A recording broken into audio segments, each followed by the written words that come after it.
నేను మనవి చేశాను. మోహమునకు గురి అయినటువంటి అర్జునుడితో కృష్ణుడు మాట్లాడుతున్నాడు కాబట్టి అది గురు శిష్య సంవాద స్వరూపము. కాబట్టి ఉపనిషత్, గురువు శిష్యుడు మాట్లాడుకున్నదంతా ఉపనిషత్తు అవుతుందా అంటే, ధర్మం విషయంలో అర్జునుడు పొందినటువంటి వైక్లభ్యాన్ని దిద్దడానికి గురుస్థానంలో కూర్చున్నటువంటి కృష్ణ భగవానుడు మాట్లాడుతున్న మాటలు కనుక అది ఉపనిషత్ స్వరూపాన్ని పొందింది. నిన్న మీతో మనవి చేశాను, అర్జునుడి యొక్క మోహానికి మూల కారణం ఏదుందో ఆ మూల కారణాన్ని నివారణ చెయ్యాలి. కేవలం యుద్ధం చేయనన్నాడు కాబట్టి యుద్ధం ఎందుకు చెయ్యాలో చెప్పడం కాదు కృష్ణుడి యొక్క పని. యుద్ధం చెయ్యను అనడానికి కారణం, ఎదురుగుండా ఉన్నవాళ్ళు నా వాళ్ళు చచ్చిపోతే ఏదో ఇబ్బంది వచ్చేస్తుంది. ఇప్పుడు నావారు అన్న మాటలో నావారు కానివారు ఉన్నారు అన్నది కూడా అంతర్భాగమే. ఇది నాకు ఇష్టము అని నేను ఎప్పుడైతే అన్నానో, ఇది నాకు ఇష్టము కాదు అన్నది కూడా ఉందని గుర్తు లోకంలో. తప్ప ఇది నాకు ఇష్టము అంటే అన్నీ ఇష్టము కాదు. పైగా ఇది నాకు ఇష్టము అని నేను ఎప్పుడైతే అన్నానో అప్పుడు నాకన్నా ఇంకోటి ఉంది అని గుర్తు. రెండవ వస్తువు కూడా ఉంది లోకంలో. అందుకని ఆ దాని యందు నేను మోహమును పొంది ఉన్నాను, ప్రీతి పొంది ఉన్నాను అని గుర్తు.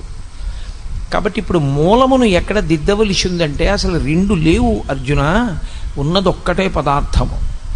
ఆ ఒక్క పదార్థము ఇన్నిగా ఎలా కనపడుతోంది? ఇన్నిగా కనపడినప్పుడు ఇంక అందులోంచి ఎన్నైనా పుట్టుకొస్తాయి. నేను దీన్ని చంపుతున్నాను, అది నన్ను బాధ పెడుతోంది, నేను దీని యందు ప్రీతి చెందాను, దీని యందు అప్రీతి ఉన్నది. ఇవన్నీ రావడానికి కారణం రెండున్నాయన్న భావనలోంచి పుడుతున్నవి. కాబట్టి ఇప్పుడు అద్వైతము అని శంకరులు దీన్ని ప్రతిపాదన చేస్తారో అలా మూలాన్ని ఆయన దిద్దవలసి ఉంటుంది. వ్యాధికి మూలము ఏదో ఆ మూలమునకు ఔషధాన్ని ఇవ్వాలి. కాబట్టి అసలు చావేది, పుట్టుకేది, అసలు చచ్చిపోయేదేది, చావనిదేది, ఏది నిజం ఏది అబద్ధం. అందుకని ఆయన మూలం సత్యం దగ్గర నుంచి వివరణాన్ని ప్రారంభం చేశాడు. నిన్నటి రోజున మీతో నేను మనవి చేశాను, దేహినోస్మిన్ యథా దేహే కౌమారం యవ్వనం జరా తథా దేహాంతర ప్రాప్తి ధీర తత్ర అనుముహ్యతి. ధీర, మిగిలిన వాళ్ళందరూ ఆ విషయంలో మోహాన్ని పొందేవాళ్లే. అయ్య బాబోయ్ చచ్చిపోతాను, అయ్య బాబోయ్ చచ్చిపోతానని బెంగ పెట్టుకునేవాళ్లే. ఒక్క ధీరుడైన వాడు, ధీహి అన్న శబ్దం బుద్ధికి గుర్తు. గొప్ప బుద్ధి కలిగినటువంటి వాడు అంటే ఆత్మవస్తువు గురించి సరి అయినటువంటి జ్ఞానమును పొందిన వాడెవరో, శాస్త్రము యొక్క ప్రామాణ్యమును బాగా గుర్తిరిగిన వాడెవరో, పెద్దల చేత చేయబడినటువంటి ప్రబోధము జీర్ణము చేసుకున్నవాడెవరో ఆయనొక్కడూ మోహమును పొందడు. దీని గురించి మోహమును పొందడు అంటే తథా దేహాంతర ప్రాప్తి, ఈ శరీరాన్ని విడిచిపెట్టి ఇంకొక శరీరాన్ని నేను పొందుతాను అన్న విషయంలో మోహాన్ని పొందడు. అసలు మిగిలిన వాటి విషయంలో అసలు నేనంటూ ఉన్నానని సరిపెట్టేసుకుంటాడు. బాల్యములో శరీరం ఉంది, తాను చూస్తున్నాడు తను బాల్యంలో ఉన్నాను, ఈ శరీరం యవ్వనంలో ఉంది కాబట్టి బాల్యం వెళ్ళిపోయింది చూస్తున్నాడు, యవ్వనం వెళ్ళిపోయింది వార్ధక్యం వచ్చింది చూస్తున్నాడు. కానీ ఈ మూడిటి యందు నేను అన్నది ఉంది. నేను లోపల ఉన్నాను, ఉండి ఇది బాల్యంలో ఉంది తెలుసుకుంటున్నాను, ఇది యవ్వనంలో ఉంది తెలుసుకున్నాను, ఇది వార్ధక్యంలో ఉంది తెలుసుకున్నాను. అయినా పెద్ద భయం లేదు. ఎందుకంటే పోన్లే, వార్ధక్యం అంటే ఏముంది, జంతికలు తినలేను, చెకోడీలు తినలేను, అంతేగా పళ్ళు ఊడిపోతే. కానీ నేనంటూ ఉన్నాను కదా, కాబట్టి ధైర్యం. చావంటే భయం ఎందుకో తెలుసా అండి? ఇది ఉండదు, ఇది ఉండదంటే నేను ఉండను. కానీ ఇది మారుతోందని తెలుసుకుంటున్న లోపల ఉన్న నేను ఏదుందో అది పరమసత్యం. అది దీన్ని విడిచిపెడితే మళ్ళీ ఇంకొక దాన్ని తొడుక్కుంటుంది, ఇంకొక శరీరంలోకి ప్రవేశిస్తుంది, ఈ శరీరాన్ని వదిలేస్తుంది, ఆ శరీరాన్ని పుచ్చుకుంటుంది. అనుభవం ఎక్కడి వరకు చెప్తోంది అంటే, శరీరమునకు మార్పు ఉంటుంది అన్న విషయంలో సత్యం. ఏం పర్వాలేదు, బాల్యం వెళ్ళిపోయింది, యవ్వనం వచ్చింది, యవ్వనం వెళ్ళిపోయింది, వార్ధక్యం వచ్చింది ఒప్పుకుంటాడు. ఈ శరీరం పోయి ఇంకో శరీరం వస్తుందన్న విషయంలో మాత్రం నమ్మడు. ఎందుచేత నమ్మడు అంటే జ్ఞాపకంలో లేదు. ఇది బాగా పట్టుకోవలసినటువంటి విషయం. అనుభవంలోకి వేదాంతం రావడం ఇక్కడ ఉంటుంది. నీకు గుర్తుందా, ఈ శరీరాన్ని విడిచిపెట్టకముందు నువ్వు ఏ శరీరాన్ని విడిచిపెట్టావో నీకు జ్ఞాపకం ఉందా? నేను ఇవాళ ఈ శరీరంలో ఉన్నాను, నేను ఇంకా కొంతకాలం ఈ శరీరంలో ఉంటాను అని అనుకోండి. కానీ ఈ శరీరంలోకి నేను రాకముందు ఏదో ఒక శరీరాన్ని విడిచిపెట్టి ఉండాలి. నేను ఏ శరీరాన్ని విడిచిపెట్టి ఈ శరీరంలోకి వచ్చాను అది కూడా నాకు తెలుసు అనుకోండి. ఇంకా భయం ఎందుకు? నేను చెప్తాను. నేను 1959 సంవత్సరంలో పుట్టడానికి ముందు ఫలానా చోట ఫలానా శరీరం వదిలేశానండి, ఆ శరీరాన్ని అక్కడ వదిలేసి ఈ శరీరంలోకి వచ్చానండి అని చెప్తాను. ఇప్పుడు ఆ శరీరం వదిలి ఈ శరీరంలోకి వచ్చినట్టే ఈ శరీరం వదిలితే ఇంకో శరీరంలోకి ఎడతాను. ఏమిటి పెద్ద బాధ? అప్పుడు సంసారం ఉంటుందిగా, గొడవ లేదు. కానీ వచ్చిన పెద్ద చిక్కు ఎక్కడ వస్తుందంటే, ధీరుడు ధైర్యంగా ఉంటాడు, మిగిలిన వాడికి భయం ఎందుకు వస్తుందంటే, చచ్చిపోవడం అన్న మాట యందు తాను ఇంతకు ముందు శరీరాన్ని ఒక దాన్ని విడిచిపెట్టి ఈ శరీరంలోకి వచ్చానన్నది జ్ఞాపకం లేదు, అది అనుభవంలో లేదు. అది కూడా అనుభవంలో ఉందనుకోండి, ప్రతివాడు ఎంత ధైర్యంగా ఉంటాడంటే, ఏం పర్వాలేదు ఈ శరీరం పడిపోతే ఇంకో శరీరం వస్తుంది. అది ఎందుకు ఈశ్వరుడు జ్ఞాపకం ఉండకుండా చేశాడు? మీరు కొంచెం జాగ్రత్తగా, అసలు వేదాంతం అంతా అక్కడే ఉంది, ఆ శ్లోకంలో పట్టంతా అక్కడే ఉంది. ఇది బాల్యంలో ఉంది తెలిసింది, ఇది యవ్వనంలోకి వచ్చింది, బాల్యం పోయిందని తెలిసింది, యవ్వనం వెళ్ళిపోయి వార్ధక్యం వచ్చింది, దీనికి బాల్యము యవ్వనము పోయాయని తెలిసింది. ఇది గతంలో శరీరం విడిచిపెట్టిందని ఎందుకు గుర్తులేదు? అది కూడా నువ్వు పొందిన అవస్థేగా, ఒకప్పుడు శరీరాన్ని విడిచిపెట్టావుగా. మరది గుర్తు లేకుండా ఈశ్వరుడు ఎందుకు చేసినట్లు అంటే, అసలు శాస్త్రంలో ఉన్నటువంటి చాలా పెద్ద గమ్మత్తైన విషయం ఒకటి ఉంది. మృత్యువు అనేది ఎప్పుడో ఒక్కరోజు వచ్చేది కాదు. మృత్యువు పుట్టినప్పుడే వచ్చేస్తుంది. ఎప్పుడెప్పుడు ఆగిపోవడం అన్న ప్రక్రియ జరుగుతూ ఉంటుందో అప్పుడప్పుడు మృత్యువు చేత గ్రసింపబడుతూ ఉంటాడు. నేను మీకు బాగా అర్థం అవడానికి ఒక ఉదాహరణ చెప్పాలి అంటే, ఒక గొంగళీ పురుగు గూడు కట్టుకు పడుకుంటుంది. ఇప్పుడు గూడు కట్టుకుని నిద్రపోతున్నటువంటి గొంగళీ పురుగు అకస్మాత్తుగా గూడు చింపుకుని సీతాకోక చిలుకగా బయటికి వెళ్ళిపోతుంది. గొంగళి పురుగు సీతాకోక చిలుకగా ఎప్పుడు మారిపోయింది? ఈ శరీరాన్ని ఎప్పుడు వదిలిపెట్టింది? ఆ శరీరాన్ని ఎప్పుడు పొందింది అని మీరు నన్ను అడిగారు అనుకోండి, హఠాత్తుగా ఏదో ఒక్క క్షణంలో అలా మారలేదు. ప్రతి క్షణం అది పడుకున్న దగ్గర నుంచి సీతాకోక చిలుక అయిపోయే లోపల ప్రతి క్షణంలోనూ మారిపోతూనే ఉంది. ఒక పువ్వు పిందె ఎప్పుడైంది అని అడిగారు అనుకోండి, పువ్వు పిందె హఠాత్తుగా అవ్వలేదు. పువ్వు క్రమంగా పిందెగా మారిపోయి, పిందెగా మారిపోయిన తర్వాత ఇంకా పువ్వుగా లేదు. పిందె కాయగా మారిపోయిన తర్వాత పిందెగా లేదు. కాయ పండుగా మారిపోయిన తర్వాత కాయగా లేదు. పండు నేల మీద పడిపోయి భూమిలో కలిసిపోయిన తర్వాత ఇక పండుగా లేదు. అలాగే ఈ శరీరం ఎప్పుడు పుట్టిందో అప్పుడే దీనికి మృత్యువు కూడా ప్రారంభమైపోయింది. ఎలా ప్రారంభమైపోయిందో తెలుసా అండి? మార్పు రూపంలో ప్రారంభమైపోయింది ఈ శరీరానికి మృత్యువు. ఎప్పుడో వచ్చేది కాదు, ప్రతి క్షణము మృత్యువు చేత కబళింపబడుతూ ఉంటుంది. బల్లి ఈగని పట్టుకుంటుంది, ఈగ ప్రాణంతోనే ఉంటుంది, కొట్టుకుంటూ ఉంటుంది. ఇంకాను అది మెల్లమెల్లగా నోరు తెరిచి నోట్లోకి లాక్కుంటూ ఉంటుంది. ఆఖరణ నోట్లో పెట్టేసుకున్న తర్వాత చప్పరించేసి దాంట్లోకి విషం ఎక్కిన తర్వాత పూర్తిగా శరీరాన్ని విడిచిపెట్టేస్తుంది. అలాగే ఇది పుట్టినప్పుడే మృత్యు వచ్చేస్తుంది. ఇది మార్పు చెందుతోంది, ఒక్కొక్క అవస్థని దాటిపోతోంది అంటే మృత్యువుకి దగ్గరికి వెళ్ళిపోతూ ఉంటుంది. ఆఖరణ ఈ దేహాన్ని విడిచిపెట్టి ఇంకొక దేహంలోకి వెళ్ళిపోతాడు జీవుడు. భాగవతంలో అత్యద్భుతమైనటువంటి వర్ణన చేస్తారు ఈ తదా దేహాంతర ప్రాప్తి అన్న విషయంలో. శరీరాన్ని ఎలా విడిచిపెట్టి ఇంకొక శరీరంలోకి వెళ్ళిపోతాడో వర్ణన చేస్తారు. సరే, నేను ఆ విషయాన్ని ప్రస్తావించే ముందు మీతో ఒక మాట చెప్పవలసి ఉంటుంది. దీనికి బాల్యమును చూసింది, యవ్వనమును చూసింది, వార్ధక్యమును చూసింది. కానీ గతంలో ఇది శరీరం విడిచిపెట్టింది అన్న విషయం ఎందుకు జ్ఞాపకంలో లేదు జీవుడికి?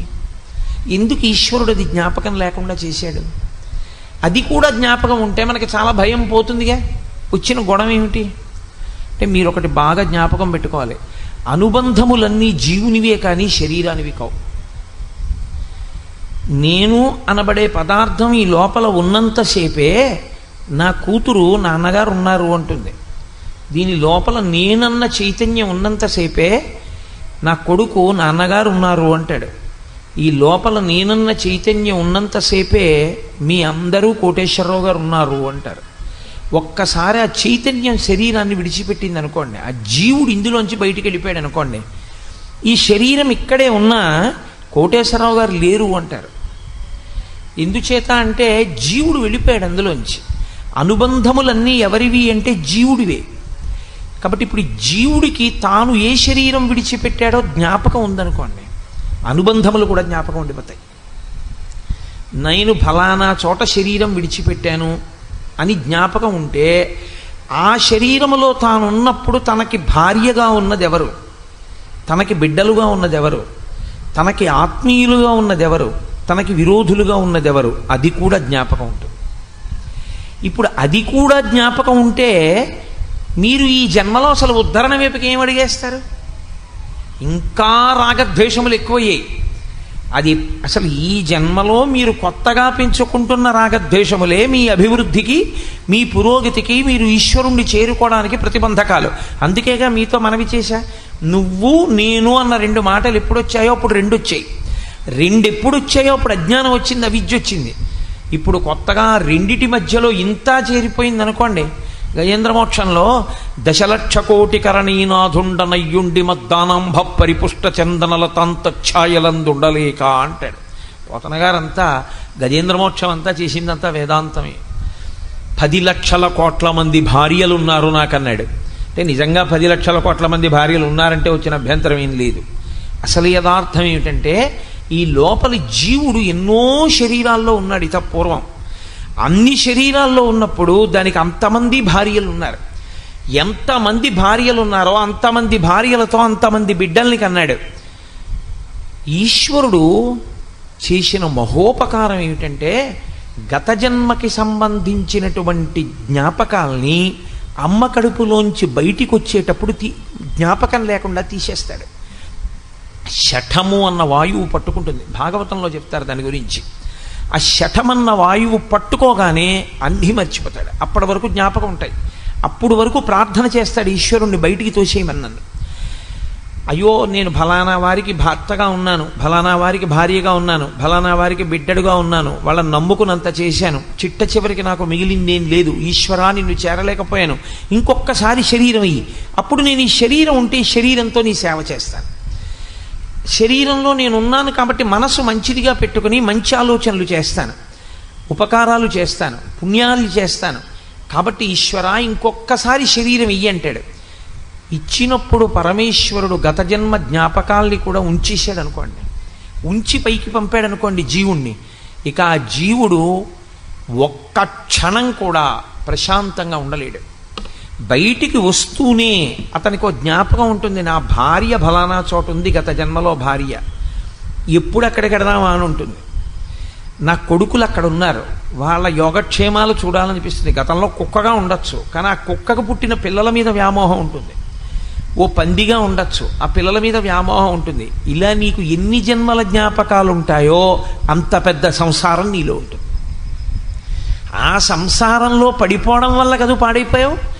సంసారం అన్న మాట వేదాంతంలో బయట ఉండేది కాదు, లోపల ఉండేది. బాహ్యంలో అయితే సంసారం బయట ఉందంటాం, వేదాంతంలో సంసారం లోపల ఉంటుంది. అందుకే కాషాయానికి అర్థం ఏమిటంటే అన్నీ విడిచిపెట్టేయడం, ఎవ్వరితోనూ అనుబంధం ఉండకూడదు. అందుకే నకర్మణాన ప్రజాధనీన త్యాగేనైకే అమృతత్వమానసో పరిణనాకం నిహితం గుహాయాం విభ్రాజతే తద్య తయో విశంతి అంటుంది ఉపనిషత్. కాషాయం కట్టుకున్న వాళ్ళని చూస్తే ఆ మంత్రం చెప్పు అంటుంది. ఎందుచేత అంటే ఇంకా వాళ్ళకి త్యాగేనైకే అమృతత్వమానసో, ఇహ ఆయనకి కొడుకు లేదు, కూతురు లేదు, భార్య లేదు, భర్త లేదు, బిడ్డ లేరు, బంధువు లేరు, స్నేహితుడు లేడు, ఎవ్వరూ లేరు. ఆఖరికి శరీరమే నేను కాదు, అన్నీ విడిచిపెట్టేశాడు. అన్నీ విడిచిపెట్టేసిన వాడికి ఒక్కడికే కాషాయం. అన్నీ వదిలిపెట్టేస్తే అన్నిటితో సంబంధాన్ని విడిచిపెట్టి లోపల ఉన్న నేనుగా మాత్రమే మిగిలిపోయాను తప్ప నాకెవ్వరితో అనుబంధం లేదు. ఇక నేను అన్నయ్య అని పిలిపించుకునేది లేదు, ఏమండి అని పిలిపించుకునేది లేదు, నాన్నగారండి అని పిలిపించుకునేది లేదు. అలా నాన్నగారండి అని పిలవవలసినటువంటి వారికి నేను తండ్రిని పూర్వాశ్రమంలో అయినా ఇప్పుడు ఇక నేను ఒప్పుకోను. ఇది కట్టుకున్న నాడు నాకు మళ్ళీ రెండో జన్మ, నేను కొత్తగా పుట్టిన వాడితో సమానం కాబట్టి లేదు, నేను అన్నీ విడిచిపెట్టేశాను. విడిచిపెట్టడం అంటే ఇది విడిచిపెడితే మరి బుద్ధి ఎక్కడ పెట్టావు? సత్తయందు న్యాసం చేశాను, సత్తయందు బుద్ధిని నిక్షేపించాను, అందుకు నేను సన్యసించానంటాడు. అందుకే సనాతన ధర్మమునందు అంత పెద్ద మార్పు వస్తే ఇది విడిచి అది పట్టుకున్నాడు కాబట్టి కాషాయం కట్టుకుంటాడు. అది లేకుండా కట్టుకున్నాడు అనుకోండి చాలా దోషభూయిష్టం అయిపోతుంది. కాబట్టి ఈ సంసారం అనేటటువంటిది లోపలుంది తప్ప నిజానికి పైన లేదు. నేను ఇక్కడ కూర్చున్నా అయ్యో నా భార్య, అయ్యో నా భార్య, అయ్యో నా భార్య అని వెంపర్లాట నాకుంటే సంసారం ఇక్కడే ఉంది. నేను ఇంట్లో ఉన్నా ఇవన్నీ అనుబంధాలు. గతంలో నాకు ఎంతమంది భార్యలు, ఇప్పుడు ఒక భార్య అని నేను మోహమునకు గురి కాని స్థితిని, అది నోటితో చెప్పడం కాదు. నేను ఇప్పుడు నోటితో చెప్పిన మాట చేత నేను ఆ స్థితిని పొందాను అని మీరు అనుకుంటే చాలా పొరపాటు. నేనే చెప్తున్నాను, నేను ఆ స్థితిని పొందినవాడను కాను, పొందడానికి ప్రయత్నం చేస్తున్న సాధకుడను మాత్రమే. అందుకే నాకు ఉద్వేగములు ఉంటాయి, నిజ జీవితంలో ఇంకా ఉద్వేగమునకు లోనవుతుంటాను, పరిశీలనం చేస్తూ ఉంటాను. అది ఎప్పుడో పండుతుంది. ఆ పండిన నాడు నేను సాధన యందు చేరవలసిన స్థాయిని చేరిన వాడనవుతాను. అందుకే వేదాంతం మనసుని పట్టుకోవలసిందే కానీ వేదాంతం తాత్పర్యంగా నేర్చుకునేది కాదు. కాబట్టి సంసారమన్నది నీ లోపలున్నది, దానివల్ల పాడైపోయావు గత జన్మలలో. ఇప్పుడు మళ్ళీ నీకు సంసారం పెట్టడం అంటే గతంలో ఉన్న జ్ఞాపకాలన్నీ పెట్టడమే. ఏ శరీరం వదిలిపెట్టావో నీకు ఈశ్వరుడు జ్ఞాపకం ఉంచేశాడనుకో, ఉత్తర క్షణం ఈశ్వరుడు నిన్ను పుట్టిస్తూనే మళ్ళీ సంసారం అన్న రొంపిలో ముంచి పుట్టించాడు. ఇక నువ్వేం ఉద్ధరణ పొందుతావు? నువ్వు కొత్తగా కల్పించుకుంటున్న అనుబంధముల నుండే వినిర్ముక్తం కాలేకపోతున్నావు. గత జన్మలలో ఉన్న అనుబంధాలు కూడా నీకు జ్ఞాపకం ఉండిపోతే జీవుడిగా ఇక నువ్వు పైకొస్తావా?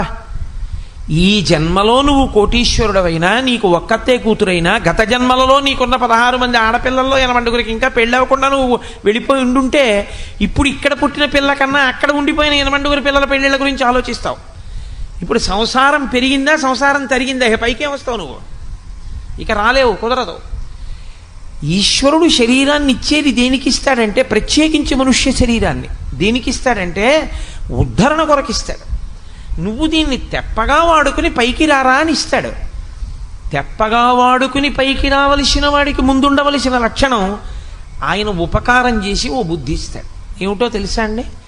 గత సంసార వాసనలు నీకు జ్ఞాపకం లేకుండా చేస్తాను.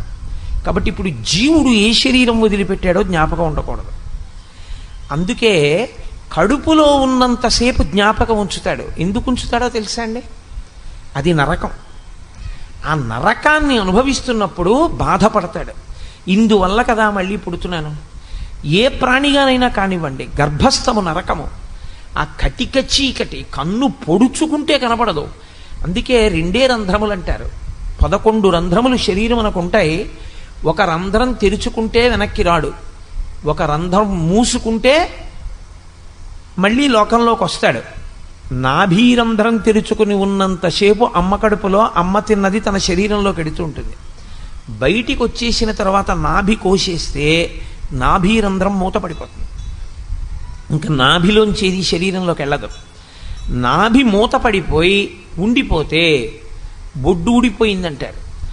మూత పడిపోయింది అనుకోండి నాభీరంధ్రం, ఇక అందులోంచి వెళ్ళేది లేదు, అంటే శరీరాన్ని పొందడం పూర్తయిపోయిందని గుర్తు.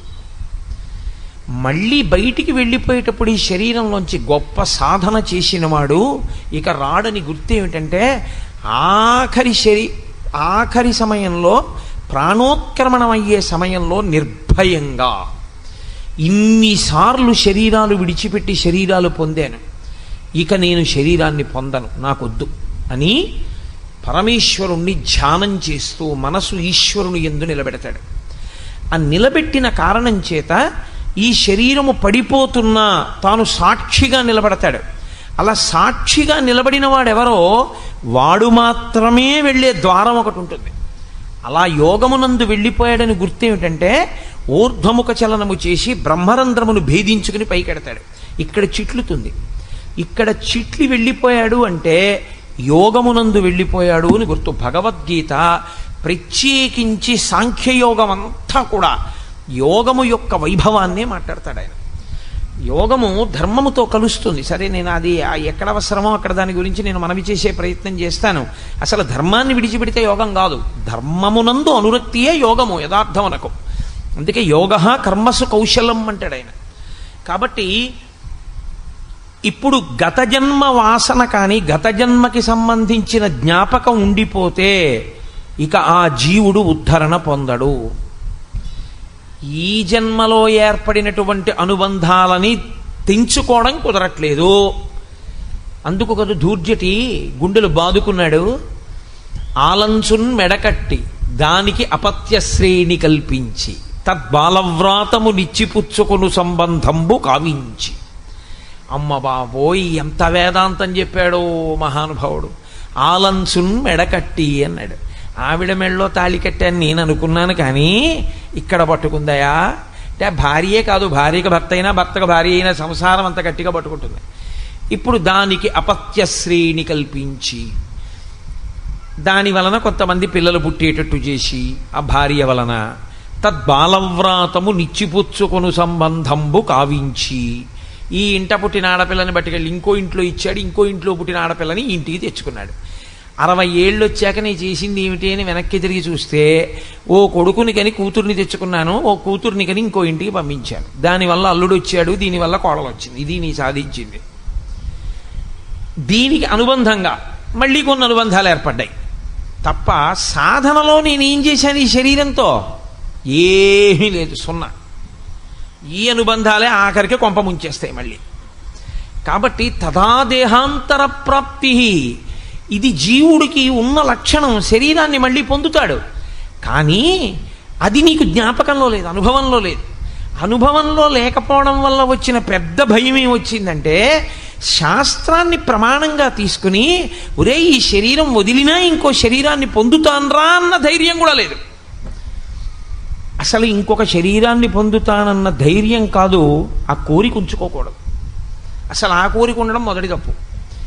సరే, అంత దూరం ఎక్కడ వెళ్ళిపోతానులేండి, కుదరదు. కనీసం మళ్ళీ మనుష్య జన్మలోకి వచ్చి శాస్త్రం చదువుకునేంత మంచి ప్రయోజనం కలిగితే చాలు అంటావా? నీకు మళ్ళీ శరీరం రాదనుకుని వ్యామోహపడ్డం పెద్ద తప్పు. తథా దేహాంతర ప్రాప్తి ధీర తత్రనుముహ్యతి. ధీరులైన వారు దాని గురించి మోహాన్ని పొందరు. అర్జున, నువ్వేమిటి ఇప్పుడు వాళ్ళందరూ చచ్చిపోతారు చచ్చిపోతారు చచ్చిపోతారు గుండెలు బాధేసుకుంటున్నాయేమిటి? వాళ్ళు చచ్చిపోవడం అనేటటువంటిది శరీరం పడిపోతుంది, వాళ్ళు మళ్ళీ వచ్చేస్తారు ఇంకో శరీరంలోకి. నీకెందుకంత బెంగ? నువ్వు పడగొట్టకపోతే పడదనుకుంటున్నావా? పడిపోతుంది. పడిపోయింది రాదనుకుంటున్నావా? వస్తుంది. చిత్రం ఏమిటో తెలుసా? ఇక్కడ ఒక ప్రశ్న వస్తుంది వేదాంతంలో. మరి ఎందుకంటే అసలు ఈశ్వరుడు ఈ శరీరాలు ఇస్తుండడం? ఏదో ఒక గొడవ తేల్చేస్తే అయిపోతుంది కదా. మళ్ళీ శరీరం ఇవ్వకుండా, ఏమయ్యా నీకోసారి శరీరం ఇచ్చాను నువ్వు సరిగ్గా ఉపయోగించలేదు, గుణపాల మీద ఎక్కించేస్తాడో గొడ్డలతో కొట్టేస్తాడో ఏదో చేసేనివ్వండి, అయిపోయింది. అక్కడతో దరిద్రం వదిలిపోయింది. లేదా తనలో కలిపేసుకున్నాడా? కలిపేసుకోమనండి, రెండే. మళ్ళీ శరీరం ఇస్తూ ఉండడం, మళ్ళీ చెయ్యి అంటూ ఉండడం, మళ్ళీ మనం కింద పడుతుండా మీద పడుతుండా, మళ్ళీ కింద పడ్డావు మీద పడ్డామని మళ్ళీ మళ్ళీ తీసుకొచ్చి మళ్ళీ శరీరం ఇస్తుండా. ఏమిటండి అల్లరంతా? ఎందుకు ఈశ్వరుడు ఈ శరీరం ఇవ్వడం అంటే మీరు ఒక్క విషయం జ్ఞాపకం పెట్టుకోవాలి. మనం శాస్త్రమును ప్రమాణంగా తీసుకుని మాట్లాడకపోతే, శాస్త్రమునందు సరి అయినటువంటి నిష్ట లేకపోతే, సరి అయినటువంటి సమర్థత కలిగిన గురువు దగ్గర శాస్త్రాధ్యయనం చేయకపోతే, బురదపాము లాంటి గురువు గారి నోట్లో పడ్డ పెద్ద కప్పలా పడిపోయి ఉండిపోతే వచ్చే పెద్ద ఇబ్బంది ఏమిటొస్తుందో తెలుసా అండి? శాస్త్ర పరిజ్ఞానమునందు పరిపక్వత ఏర్పడదు. ఏర్పడకపోతే సంధి ప్రలాపం అంటారు. అలాంటి మెట్టవేదాంతం ప్రశ్నలు వస్తాయి. ఈశ్వరుడు ఎందుకు ఇచ్చాడు శరీరాన్ని? మొట్టమొదట అసలు చెప్పవలసిన విషయం ఏమిటంటే, ఈశ్వరుడు మీకు శరీరమును ఇవ్వలేదు. ఈశ్వరుడు మీకు శరీరం ఇచ్చాడనుకున్న మీ సిద్ధాంతమే దోషభూయిష్టం. ఈశ్వరుడికి దాని యందు స్వాతంత్ర్యము లేదు. ఈశ్వరుడు ఇవ్వడు, ఆయన పెట్టుకోలేదు తన మీద. నేను మీకు ఈ శరీరాన్ని ఇస్తాను అని ఎక్కడా ప్రమాణం చేయడు. భగవద్గీత కాదు, మీరు సనాతన ధర్మమునందు వాంగ్మయాన్నంతటినీ చూడండి, ఇది మాత్రము ఈశ్వరుడు అనడు. ఎందుకు నేను ఈ మాట ఇంత నొక్కి చెప్తున్నానో తెలుసా అండి? ఒక్క సనాతన ధర్మమునందు మాత్రమే పునర్జన్మ సిద్ధాంతం ఉంది. మిగిలిన ఏ విశ్వాసము పునర్జన్మ సిద్ధాంతమును అన్నీ అంగీకరించవు. ఎవరు పునర్జన్మ సిద్ధాంతాన్ని అంగీకరిస్తారో వారొక్కరే బొట్టు పెట్టుకుంటారు. బొట్టు పెట్టుకోరు అంటే మనం గుండెలు బాధేసుకోక్కర్లేదు. బొట్టు పెట్టుకోరు అంటే దానికి గుర్తు ఏమిటంటే వారు పునర్జన్మ సిద్ధాంతమును అంగీకరించరు. పునర్జన్మ సిద్ధాంతమును అంగీకరించడం సనాతన ధర్మంలో అత్యంత ప్రధానమైన విషయం. నేను మళ్ళీ వస్తాను, ఎలా వస్తాను, ఈశ్వరుడు ఏది ఇస్తే అది ఇస్తాను, తప్పు. ఈశ్వరుడు ఇవ్వడు. మరి దేనివల్ల వస్తాను? నేను ఏం చేస్తానో దానివల్లే నేను వస్తాను. ఇది చాలా గమ్మత్తుగా ఉంటుంది ఈ విషయం. ఎందుకో తెలుసా అండి? ఈశ్వరుడు ఏం చేస్తాడంటే మనుష్య ప్రాణి విషయంలో బుద్ధి అన్నదాన్ని ఇచ్చి విడిచిపెడతాడు. ప్రతి మనుష్య ప్రాణి యందు బుద్ధి ఉంటుంది, ఇది ఇతర ప్రాణుల యందు ఉండదు. అందుకే వాటికి కర్మక్షయం ఒకటే ఉంటుంది. దానికి బుద్ధిని ఉపయోగించుకోవడం అలా ఏం ఉండదు దానికి. ఒక్క మనుష్య ప్రాణి బుద్ధి. అందుకే సనాతన ధర్మమునందు మీరు ఏం చేశారు అన్నది కాదు, మీరు ఏం చిట్ట చివరి ఫలితం ఏమడిగారు అన్నదే ప్రధానం. ఎటు తిరిగి ఎటు రండి, మీరు ఆఖరణ అడిగేది ఒకటే అడుగుతారు, ధియో యోన ప్రచోదయాత్ అని అడుగుతారు. మా బుద్ధులు ప్రేరేపింపబడుగాక. మీరు దుర్గమ్మ తల్లిని ప్రార్థన చేశారనుకోండి, తన్నో దుర్గి ప్రచోదయాత్, ఓ అమ్మా మా బుద్ధులను ప్రేరేపించు. శివుణ్ణి పూజ చేశారనుకోండి, తన్నో రుద్ర ప్రచోదయాత్, ఓ రుద్రుడా మా బుద్ధులను ప్రేరేపించు. విష్ణువుని ఆరాధిస్తే తన్న విష్ణు ప్రచోదయాత్, ఓ విష్ణువా మా బుద్ధులను ప్రేరేపించు. అగ్నిని ప్రార్థన చేస్తే అగ్ని మా బుద్ధులను ప్రేరేపించుగాక. మీ బుద్ధిని ప్రేరేపించమని అడుగుతారు. ఎందుకో తెలుసా అండి? వాడి బుద్ధి గడ్డి తిందిరా అంటుంటారు. బుద్ధి నిర్ణయం చేస్తుంది. మనసు సంకల్ప వికల్ప సంఘాతమై ఉంటుంది. నేను మీతో నిన్న మనవి చేశా, స్థూల శరీరము బలమా సూక్ష్మ శరీరము బలమా అంటే సూక్ష్మ శరీరము యొక్క బలం ముందు స్థూల శరీరము యొక్క బలము వెంట్రుకపాటి కూడా చాలదు. అది అంత బలవత్తరము సూక్ష్మ శరీరం. అందుకే మహానుభావులు చంద్రశేఖరేంద్ర సరస్వతీ స్వామి వారు నడిచే దేవుడిని పేరు. ఆయన ఒక మాట అంటూ ఉండేవారు, గాలిని పట్టుకుంటానండం ఎంత సాహసమో మనసుని పట్టుకుంటానండం అంత సాహసం. ఆ సాహసం చెయ్యడమే అభ్యాసం అన్న మాటలోకి వచ్చింది. గాలిని పట్టగలవా, మనసుని పట్టగలవా? మనసుని పట్టగలను. దేని వలన? కేవలము అభ్యాసము వలన. అందుకే భక్తి యోగంలో వాడతాడు ఆ మాట ఆయన. నేను మయ్యేవ మన ఆధత్స్వామ ఈ బుద్ధిం నివేశయ అంటాడు. నా యందు పెట్టు నీ మనసు, నా యందు పెట్టు నీ బుద్ధి. అలా కుదరలేదనుకో, అభ్యాసయోగేన కౌంతేయ, అభ్యాసం చెయ్యి అంటాడు. అభ్యాసము శరీరముతో ప్రారంభం. సరే, అది భక్తి యోగంలో విషయాన్ని ఇప్పుడు నేను దాన్ని సమన్వయం చెయ్యను. మనం ఏం చేస్తామంటే, ఈశ్వరుడు బుద్ధినిచ్చి మనని పంపిస్తే ఈ బుద్ధితో ఈశ్వరుడు ఏం చెప్తాడంటే, నువ్వు నిర్ణయం చేసుకో.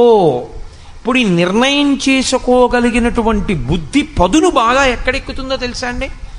శాస్త్రమును అధ్యయనము చేయడం వల్ల, గురువు గారి దగ్గర కూర్చుని శాస్త్రాన్ని బాగా వినడం వల్ల. ఏతత్ శాస్త్రం ప్రమాణంతే, ఎవరేం చెప్పారన్నది ప్రమాణం కాదు. లోకంలో ఎవరు ఏం చెప్పినా ప్రమాణం కాదు. శాస్త్రమును వాళ్ళు మాట్లాడితే ప్రమాణం. పరమాచార్య స్వామి చెప్పినటువంటి మాటలన్నీ ప్రమాణవాక్కులే. దేని వలన? ఆయన ఎప్పుడు మాట్లాడినా వేదమే మాట్లాడారంతే, ఆయన శాస్త్రమే మాట్లాడారంతే. శాస్త్రము కానిది ఆయన మాట్లాడలేదు. ఎంత ధైర్యంగా మాట్లాడారో, ఎంత సాహసంగా మాట్లాడారో పరమాచార్య మాట్లాడిన మాటలు మీరు చదివితే మీకు అర్థమవుతుంది. ఓ, ఇందుకు ఈయన నడిచే దేవుడయ్యాడనిపిస్తుంది. అదిగో ఆ ధైర్యం ఉండి మాట్లాడిన గురువు ఉంటాడే, శాస్త్రమునందు నమ్మకం ఉన్నవాడు, ఆ గురువు మాట్లాడుతున్నప్పుడు ఆ మాటల చేత పదునెక్కుతుంది. పదునెక్కడం అన్న మాటలో ఉన్నటువంటి లక్షణం ఏమిటో తెలుసా అండి? మళ్ళీ అదో చిత్రం. గురువుగారి మాటలు కూడా చింతపండు లాంటివి. మన మనసు కిలిమిక్కినటువంటి పాత్ర లాంటిది. చింతపండు పెట్టి మీరు కిలిమిక్కిన పాత్రని తోముదాం అనుకున్నారనుకోండి, ధగధగా మెరవాలి. ఇప్పుడు చింతపండు తీసుకొచ్చారు, ఏమంటే చింతపండు బాగుందా? బాగుంది. కిలిమిక్కిన పాత్రకి కిలి ఉందా? ఉంది. ఇప్పుడు దీనికి ఉన్నటువంటి ఆ గబ్బు పోవాలి. ఈ చింతపండుతో ఈ పాత్రని తోమవచ్చు, పులుసులోనూ వేసుకోవచ్చు. ఏమైనా అభ్యంతరమా మీకు? పాత్రను తోమకుండా పులుసులో వేసాను, అభ్యంతరమా? అభ్యంతరం కాదు. పాత్రకి కిలి ఉంది. ఇప్పుడు నేను ఈ చింతపండు పట్టుకొచ్చి తోమిన తర్వాత పాత్ర మెరుస్తోంది. ఇప్పుడు నేను తోమడానికి ఉపయోగించినవి ఏమున్నాయో దాన్ని పులుసులో వేసుకోవచ్చా? కుదరదు. అలాగే గురువుగారి మాటలు వినడం వల్ల మీరు చిత్తశుద్ధికి చేసేటటువంటి కర్మలు ఏ ఉన్నాయో ఆ కర్మలను కూడా జ్ఞానోపలబ్ధి కొరకు ఒక స్థాయిలో విడిచిపెట్టి నించవలసి ఉంటుంది. అక్కడ వస్తుంది కర్మపరిత్యాగం. అప్పటి వరకు అసలు రానే రాదు, అది తెలియదు. ఆ జ్ఞానం అంకురించే వరకు ఎందుకు కర్మఫల పరిత్యాగం చేసి తాను సాక్షిగా నిలబడిపోగలిగిన స్థితికి వెళ్ళిపోతాడో అర్థం కాదు. అదంత అసలు చెప్పడం కూడా అంత తేలిక కాదు, చాలా కష్టం ఆ స్థాయి గురించి మాట్లాడడం. అందుకే ఈశ్వరుడు బుద్ధినిచ్చాడు, ఇది ఎంత పదును పెడితే అంత బాగా కోస్తుంది. ఇప్పుడు ఈ బుద్ధి పదునెక్కడం అన్నది దేని మీద ఉంటుందో తెలుసా అండి? అది క్రమక్రమంగా దానికి తగలకూడనివి తగలడం వల్ల అది తుప్పడుతుంది. ఏవి తగులుతుంటాయి బుద్ధి మీద అంటే మనసు యొక్క ప్రకోపం బాగా తగులుతుంది. ఈ మనసుకున్న లక్షణం ఏమిటో తెలుసా అండి? దీనికి ఎప్పుడు రుచి కావాలి.